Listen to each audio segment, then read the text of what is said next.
Bueno, muy buenos días estudiantes de grado noveno. Damos inicio a la segunda clase de este segundo periodo. Entonces damos inicio con el tema la Revolución Mexicana.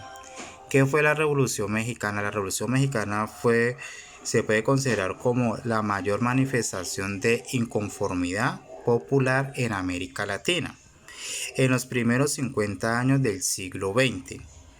Esa revolución que estalló en 1910, donde los campesinos y todos los sectores populares vieron la posibilidad de convertir en realidad todas sus promesas que se les habían hecho desde la mitad del siglo XIX. Eso quiere decir que les prometieron o les hicieron promesa para cumplir, pero muchos, como ocurre hoy en día, muchos dirigentes del gobierno se les olvida las promesas que le hicieron al pueblo. Entonces, ¿qué pasó? En esa época en México, tanto campesinos como muchas personas del sector popular hicieron un levantamiento en contra del gobierno. Recordemos que en esa época en México existía un gobierno de oligarquía. Oligarquía se refiere que es un gobierno de minoría donde la minoría tiene el poder absoluto sobre el pueblo. Y esa oligarquía también se refiere que es un gobierno de familia o de clase dirigentes o clase, digamos, de la misma del mismo rango, donde no entran, digamos, muchos sectores populares, sino simplemente son clases altas donde pequeñas personas manejan ese tipo de gobierno. Entonces, todas esas promesas que les habían hecho desde la mitad del siglo XIX bajo las reformas liberales, porque también ese gobierno va unido con las reformas liberales, donde hicieron propuestas por el mestizo Benito Juárez, entre los cuales la más importante era la distribución equitativa de la tierra.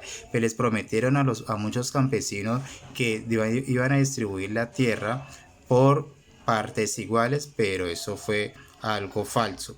Entonces, a partir de ahí hicieron el levantamiento y empezó lo que fue la Revolución Mexicana. Estas etapas de levantamiento general se inició en la ciudad de Puebla en noviembre de 1910 y se extendió rápidamente por todo el país y obligando a Porfirio Díaz a renunciar en 1911 del movimiento revolucionario. Recordemos que Porfirio Díaz en ese momento era el gobernante de México, pero se dice que ese gobernante de México pues no fue elegido, digamos, a nivel, digamos, verdaderamente, sino que hubo un fraude electoral donde él salió como elegido y por eso también pues, se caracteriza por autoritarismo, se refiere a autoritarismo, pues que él tenía el poder en esos momentos y ese poder pues él manejaba a todo el nivel, a todas las personas y tenía también a cargo muchas personas que trabajaban para él, pero a nivel de la corrupción.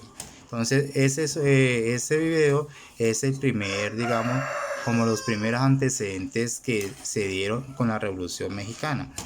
Para el siguiente video vamos a entrar más a fondo a hablar sobre cada etapa porque aquí también existieron muchos caudillos, que en esa época llamaban caudillos, personas dirigentes que estaban a favor del pueblo y también ayudaron a participar en esa Revolución Mexicana.